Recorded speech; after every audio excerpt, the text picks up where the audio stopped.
Welcome to the Leadership Purpose with Dr. Robin podcast. I'm your host, Robin L. Owens, PhD, and this is where we dive in each week to give advice, tools, and tips for high-achieving, purpose-minded women who've written nonfiction books and want to amplify their message beyond the book. I'm a college professor, and when I'm not doing that, I am speaking, coaching, mentoring, and teaching high-achieving women who have written books how to use their books to make a bigger difference, have more impact, and purpose. Okay, let's dive in. Hi, everyone. Welcome back to another episode of the Leadership Purpose with Dr. Robin podcast. I'm so glad you're here and that you take time to listen into the podcast. Really appreciate you. And because you listen to the podcast, you helped us rate in the top 5% of all podcasts globally, according to the podcast search engine listen notes. So I really appreciate you for doing that. And so if you want to do one more thing, it would be helpful if you could rate, review, subscribe to the podcast. We really love that. So thank you again. Now, today I'm talking with Dr. Almitra Berry. Now, let me tell you a little bit about Dr. Berry. She's a nationally recognized motivational speaker, author, and consultant on the topic of culturally and linguistically diverse learners in America's K-12 education system. Her work and research focus on equity and the academic achievement for marginalized learners, and she is the host of the wildly popular podcast, Educational Equity Emancipation. And she's the author of the book, Affecting Change for Culturally and Linguistically Diverse Learners. And she has presented at scores of national and international conferences on equity, leadership, curriculum reform, and more. So we'll hear more all about that. Welcome, Dr. Almitra Berry. Thank you. Thank you. I always listen to that bio and I say, who is that person? That person is you. I guess. Good to be here. Thanks for having me. I'm glad you're here.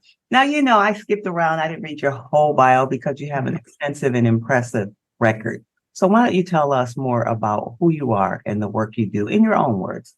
Sure. I often just say I'm just a little brown-skinned girl from Stockton, California, who was fortunate enough to have outstanding educators and opportunities to go to school and thrive. That has resulted in me being now an author, motivational ? But speaker, yes. Podcaster, which, as you mentioned, my Educational Equity Emancipation podcast, which I absolutely love to do. I also blog. I consult with local school districts, county offices of education, et cetera, on implementations of either curriculum that is designed to be equitable and reach and teach students of color, particularly Black and Brown learners and emergent bilingual learners. And I also work with educational publishing companies to review their curriculum materials before they publish them, to look at that material through the lens of equity so that we look for things like representation, and not just to see people of color and our stories in their materials, but to make sure that that information that they put out there is accurate, that it is reflective truly of who, not just we as Black people, but Latino people as well, Asian people as well, who they are, that it is a positive portrayal and a full and true story, as well as making sure that even, we consider there are so many learners that are marginalized, but also that those learners who are low income, that their needs are met as well. And, there are a lot of little tiny things that happen in instructional materials that we don't always see, but looking at it through a different lens, and that is whether or not a child sees themselves in that book and can connect to the things that are there. That's my task. Yeah, and that's a big one. And it's important. It's important work. Yeah. I would think all the time, but especially now, it's even more timely, I would imagine. Yes. I respect you and the work that you do. Yeah, I can only imagine. All right, so now let's talk about the book. The book, again, for everybody listening, is called Affecting Change for Culturally and Linguistically Diverse Learners. All right, so tell us about where the idea or the thought or the impetus for the book came from. It's actually a funny story. I was, when I was working on my master's degree, so right now the book's in its second edition. I was working on the work started when I was working on my master's degree 18 years ago, and really looking at what was happening in terms of reading achievement way back during Reading First. For those that are educators will remember that was like 2002, 3, 4, 5, down in that window. And seeing that children of color and emergent bilingual, and I'll define emergent bilingual learners, are children who either come to school speaking a language other than English, or Black children who speak African American vernacular English, so they have a sociocultural language, or Chicano students, particularly in California, Southern California, who speak Chicano English, right, which is different from school English. So all of those children receiving the instruction that they needed. And what I was finding was that the needs of children of color were not being met. And part of that was because of the language, the gap between the language of school and the language of home. And at that time, there was not a single state that recognized African American vernacular or Chicano English as valid languages. So our Black and brown children who only spoke English, but not the English of school, were not receiving the supports and instruction that they needed. And that, frankly, ticked me off. So that was my work. And I was actually presenting at a conference on that topic. And afterwards, you know how it is, people will come up and line up. They want to talk to the speaker after the session is over. And there were two women who approached me as part of that line. And one handed me a business card and she said, "We really love this and we'd like to talk to you about turning it into a book." And I, said, "Okay, thank you." And I put the card away somewhere and I thought, yeah, right. At that point, I was starting my doctoral program and I had no time to think about anything other than the job I had and getting that done. And so the next conference I was speaking, same presentation. Another woman walks up to me afterwards, same thing. "We'd love to talk to you about putting this into a book." And I said, "Okay, thank you."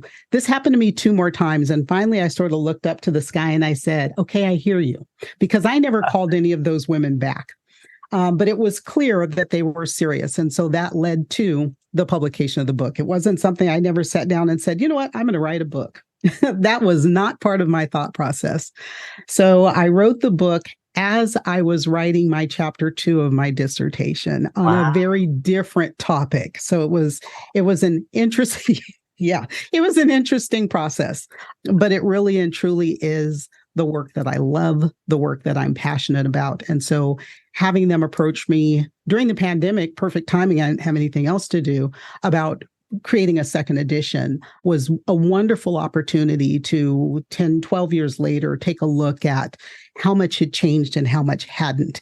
And then at that time, what the impact of the pandemic was on that same group of learners, right, who were already missing when they got to school in the first place in kindergarten, but now what those gaps would look like because of the lack of provision of instruction that they needed. So, yeah. Wow. 4 people. I want to go back to that. 4 people.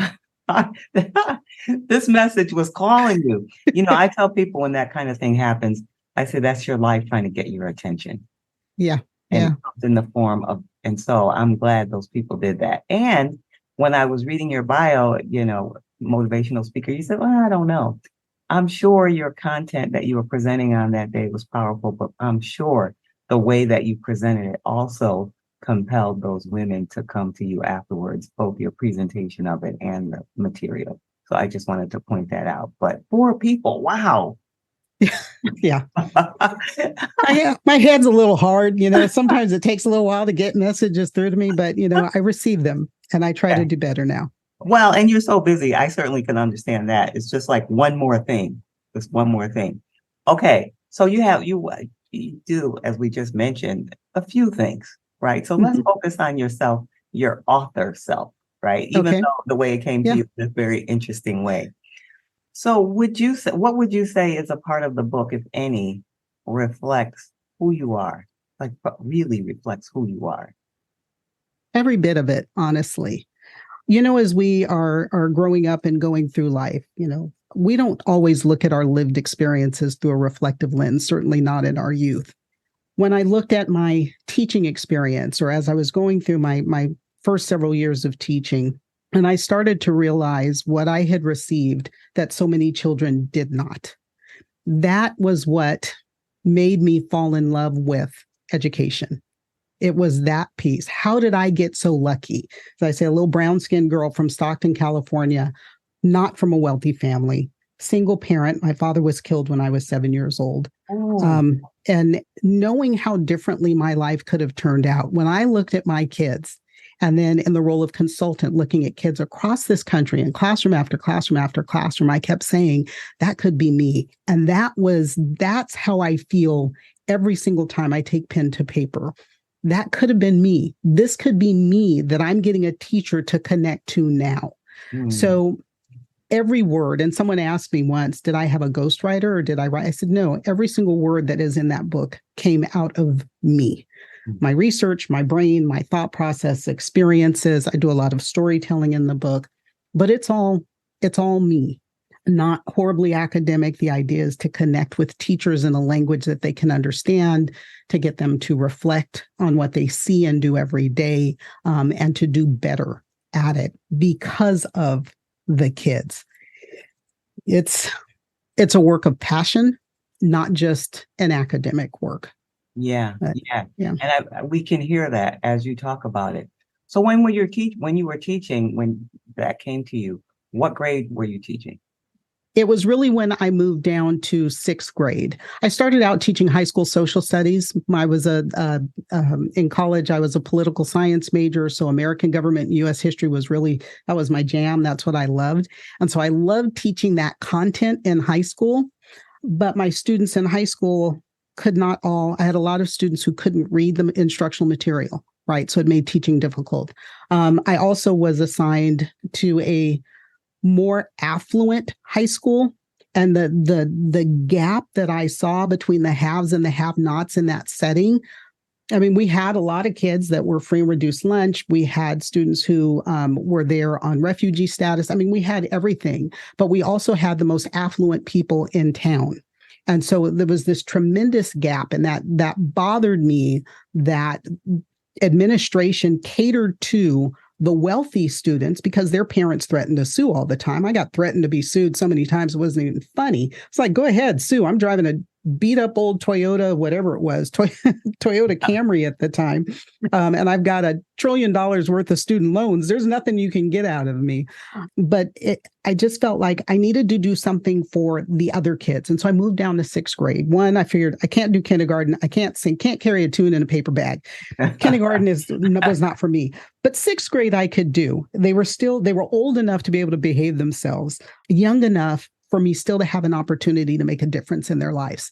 And so I went to the lowest performing school in the largest district in Stockton, California. And I cried for a couple of months because it was much more challenging than I thought it was going to be. But it was the first time I had to really make a difference in the lives of 25, 30 children every year. And that fed and fueled my passion. And so that's where it comes from. That's amazing. That's a real commitment that you sought out the opportunity to make the biggest difference. Yeah. And God bless you. Anybody who can work with high school students. I mean, I love all student levels, but to actually try to teach them, because I am a teacher, I mean, I think that takes a whole nother gift. So yeah, I think every teaching level is a gift. I could never do kindergarten. Like I did it as a substitute teacher, and I've done it as a consultant in doing model lessons, but they're adorable.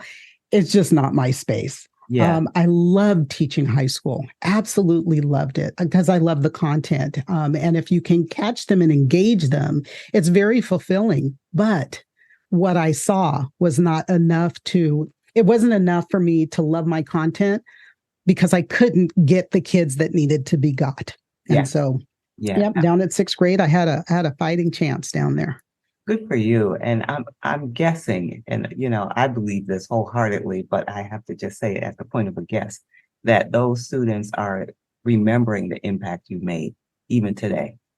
I know at least one does still today, because it's been a minute. It's been almost 20 years since I've been in the classroom now. One is a teacher. And I met her as I was observing classrooms in a system. And I just thought, I'm watching this young teacher. I'm like, she is just amazing. She reminds me of me. It was this whole thing. And I was like, there's just something so familiar about her. And then when she was introduced, and I'm looking at her and she's looking at me, and my last name had changed because I was divorced and reverted to my maiden name. She looked at me and she said, Miss B. And then it hit me who she was. It was like, oh my goodness. And, she did share that part of the reason she became a teacher was because of the way that I taught in sixth grade. And so, it's always good to have that. And I've had others that have come back. I had one a year or so ago who hunted me down on LinkedIn. And he was in the first class the first teaching assignment I ever had. And he sought me out to share that he still, remembered me and how my class was conducted and how he felt included in that space. And so those, it's pretty cool when they still come back 20 plus years later and say you made a difference. It is kind of nice. It does speak to the power of the teacher, no matter what direction it goes. Yours went in the favorable direction, but it's the power of a teacher. So how did you get from there, from doing that into moving into the consultant realm?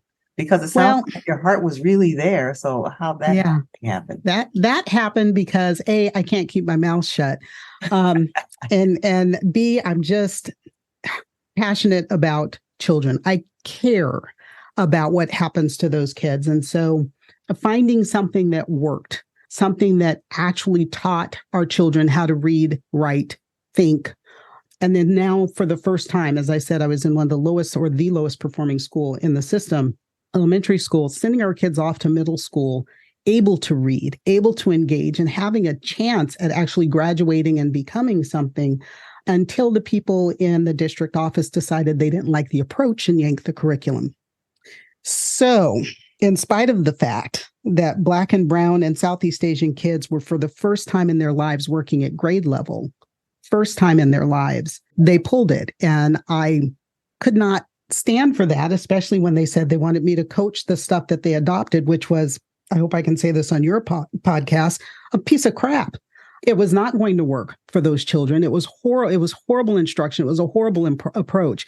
And so I called the sales rep for the publishing company of the works that we used that did work. And I said, I kind of need a job. I don't care. I'll carry books. I'll do anything, but I cannot stay here. And so they hired me as a consultant, and I got to work with those instructional materials with underperforming, intervention, and special ed students across the country.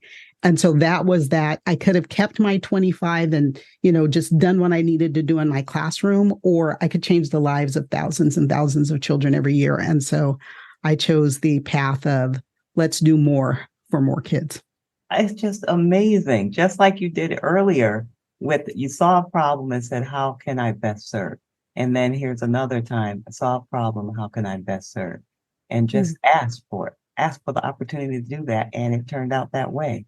That is a real testament to your commitment to education and to the educational system. Well, thank you. Yeah, it's amazing. All right. So now we know that the four women had to come by and remind you it's your part of your life, that this book is going to be a part of your life. All right. So let's go back to that author part of you, because I'm guessing that a lot of the women who are listening to the podcast, let me back up and say, I'll tell you who I think the audience is. What I call high achieving women. What I mean by that, women who are professional, goal-oriented, responsible. People come to them in their careers, in their work, in their business, ask them the questions. They're the go-to at home. They're the go-to. They're the support for people. So one or more of these characteristics, these are the people who are doing all the things, supporting everyone. And on top of that, they wrote a book, at least one book. Bravo. So I'm thinking, who supports them? So I thought, okay, we can talk to each other and support each other. Okay, so now with that woman in mind, this is the next part of our conversation is going to focus on that. So I imagine for some of them, and they come from a wide variety of professional fields, but mostly business owners, but from different areas. And in their idea and their notions of getting their book and their message, I call the book their message. And by the way, I talk to authors like you who I believe in the work that you're doing. it's, for me, it's my way of making a difference by helping Mhm. you all promote your message in your work. And so I would imagine for them, they would like to hear from you. What would you say is the greatest joy of getting this message, even though it came to you from those four, I'll call them angels? What has been the greatest joy in getting your message, your book, out into the hands of others? It was like giving birth, which was joyful and painful at the same time. The joy of accomplishing something like that, having a book, going into, I remember when the first edition hit the bookshelves, I went to the local Barnes and Noble and I found it on the shelf and I took a selfie holding my book. It was like, look, it's me. It's really me. That was pretty cool. I would say right now the greatest joy is when I meet someone often completely out of context, not speaking at a conference, and they say, you know what? I read your book and I loved it. And it's been very unusual people who have said that. And it's when they say that it made a difference or they loved it, it just tells me that, of all the people in the world, A, I met them.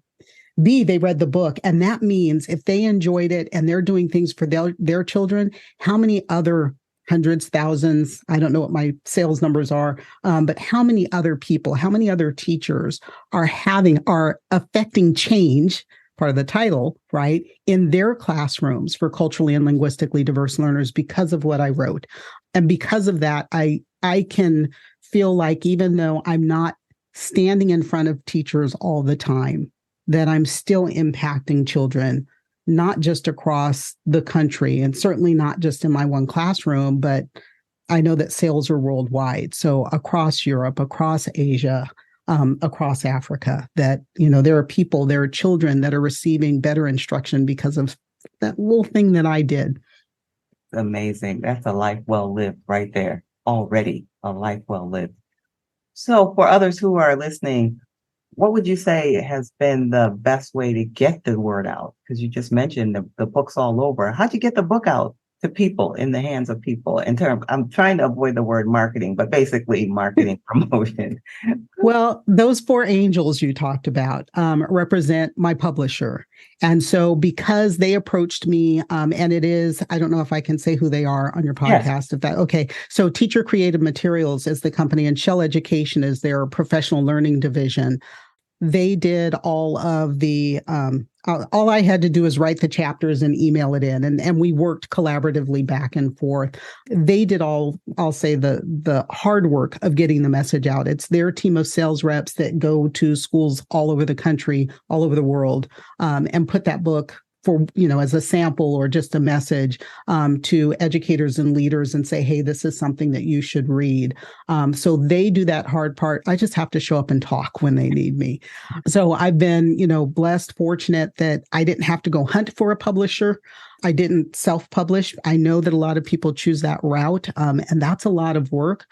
Beyond their sales team, I feel like it's still my responsibility to get the word out. So I do, via my podcast or social media, and certainly whenever I go to speak somewhere, talk about the book, to do my contribution to the marketing effort is there. Yeah, that's wonderful. And it's good to hear that those publishers are doing it in that way, because that's not everybody's story. So that's good to hear. Yeah. All right. So now the podcast is leadership purpose. So let's talk about purpose for a moment. Do you think it's important for people in general, or you yourself, to have purpose, be guided by purpose, or have a sense of purpose in your work? If so, why? If not, why not? I do. I think it's part of a happiness factor that we need to do things that bring us joy. I mean, work doesn't have to be work, right? It's like if you do what you love, you'll never work a day in your life, however that saying goes. You're still going to put some effort. There's still going to be some sweat and tears and late hours and whatnot. But when it brings you joy, it's not a drudge. Right. And so that's wonderful. But I think about that. It's funny it was your question, because it's one of those things that I reflect on. And as I was walking to my workout this morning, where I go, I walk past this office and there's glass doors there, and it's the same woman who's the receptionist is there every single time I go, and she never looks happy. And I think, how do you go to work to the same place day after day, week after week, month after month, year after year? You sit in that same space, that cubicle, that desk, that front counter, whatever it is, and not love what you do. You're not there because it's your passion. Maybe you're there because that's how you pay the rent, right? But how much more fulfilling can life be if you show up to wherever it is you show up and do whatever it is you do because it brings you joy? And I know that not everybody has the opportunity to find that type of work, but boy, if you can, what a difference that can make in your life. Yes, absolutely. And it drives me. When you say that, when I could imagine that person and I could imagine her face, it reminds me part of the reason why I do this work, led by my own sense of purpose, because I saw my mother. She wasn't the receptionist in the window, but she was someone who, like you, appreciated education, was a good student, valedictorian of her high school class, not able to go to college because of the financial situation of her family, although that was her dream. And she ended up working in a factory for 35 years and hating it. And so when I was in high school, I saw the toil. Even at that young age, I could see the toil that had on her life. And so when I was old enough to realize that, I made a declaration that whatever work I do, it's going to be meaningful and purposeful and something I enjoy if I have the ability to do that. And so after my first professional role out of college, I did not have it there. And I went on a journey and I sought that. Took 20 years. I did this for like 5 years, did that. It's like almost not quite this other thing. And then after 20 years, I found it and I figured it out. And I'm so happy that today I get to live in it every day and make decisions that guide me and keep me on that path. And I also teach others how to do that. But I resonated with the story that you told when I could see that person's image in my mind. All right. So now for the authors who are listening, the women authors, those high achieving women, what's something from your professional life or just your life experience, any words of wisdom or advice or a tip related to their book, life, productivity, wellness, anything? Because the point is just supporting each other here. Yeah. I would say the one thing, anytime someone asks me, what would you recommend especially as they're getting up there, right? Getting to that point, or being beaten up because they're there and needing to refresh or stay tuned in, or, just, I don't know, whatever it is, woman up, self-care. I'll say, especially as Black women, we tend to take care of everybody else and neglect ourselves. I think about what you just said about your mother. She took care of you and any siblings and probably some of her own siblings and extended family. She did everything for everybody else, but who took care of her? We have to learn to take care of ourselves. I have what I declare as self-care Fridays, and they happen every Friday now. Because I have the flexibility to have that happen. I realize it can't happen for everybody on Friday. But on Friday, I make sure that I take care of me. Whether it's, I tell folks, get a bottle of champagne and take an hour-long bubble bath. Put on a chick flick and wear your robe all day long. Whatever it is that will bring you that space and time where you can fill yourself up, whether it's reading a book or, binge viewing something on Lifetime channel, shopping, although that can be dangerous, whatever that is, where it's just for you. You're not doing it for somebody else. A mani-pedi, get your hair done, whatever.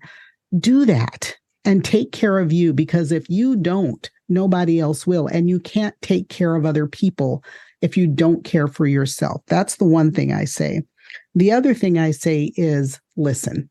Listen to, like, the people who are listening today. Don't just listen with your ears, listen with your heart and listen with your head. Some of us tend to logic through everything. So we do have to listen with our heads, and sometimes we'll neglect what our heart is telling.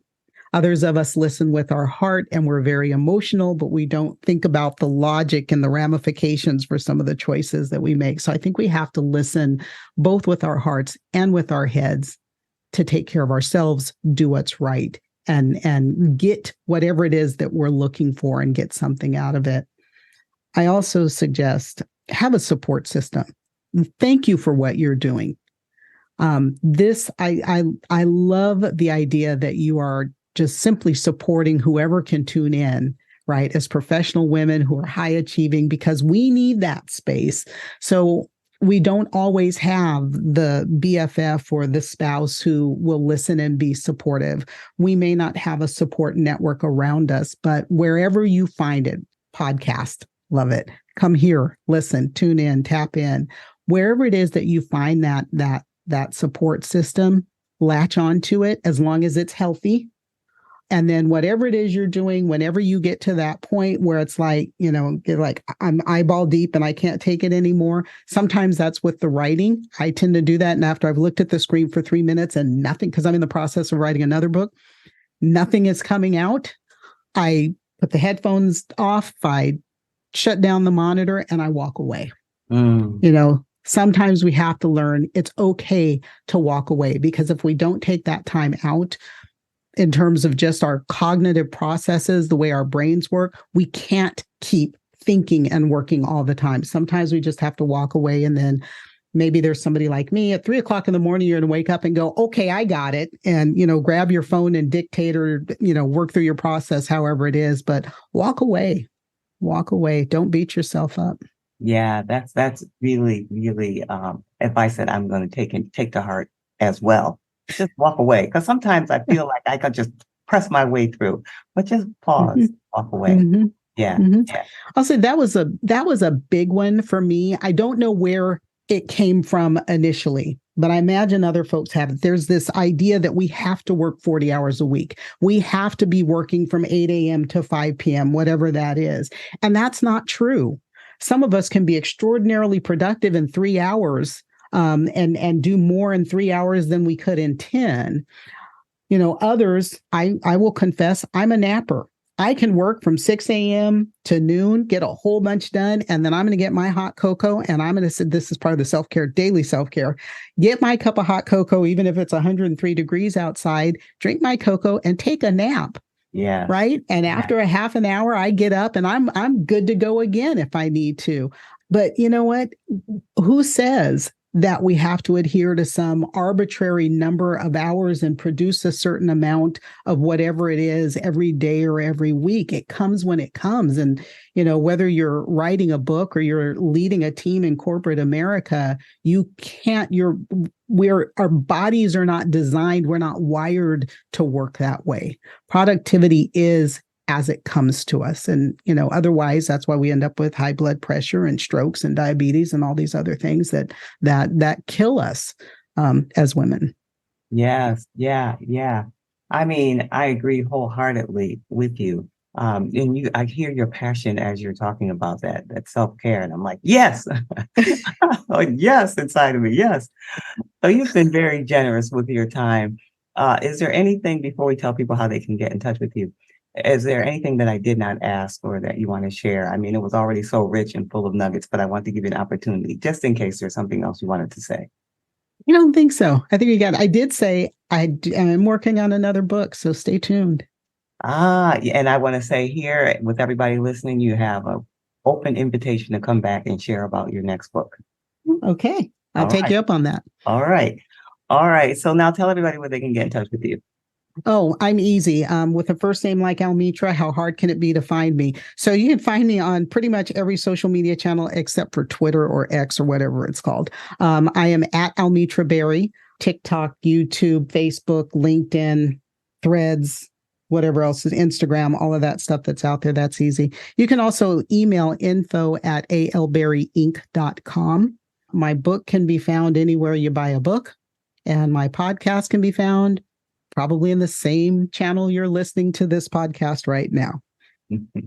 Okay. All right. Dr. Almitra Berry, thank you so much for being here and sharing your generous wisdom, spirit, and heart. Really appreciate you. Thank you for having me. Okay, everyone. And if you are wanting to stay in touch with me, I'd love to hear from you and hear your response to this episode. Go over to LinkedIn and just send me a private message there. And it is at Robin L. Owens, PhD, Robin L. Owens, PhD. I'd love to hear from you.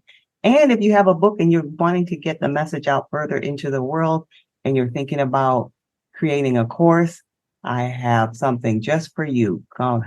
Head on over to my website, createmasterfulcourses.com, createmasterfulcourses.com, and I'll be glad to help you out. And in the meantime, we'll see you next time. This is Dr. Robin.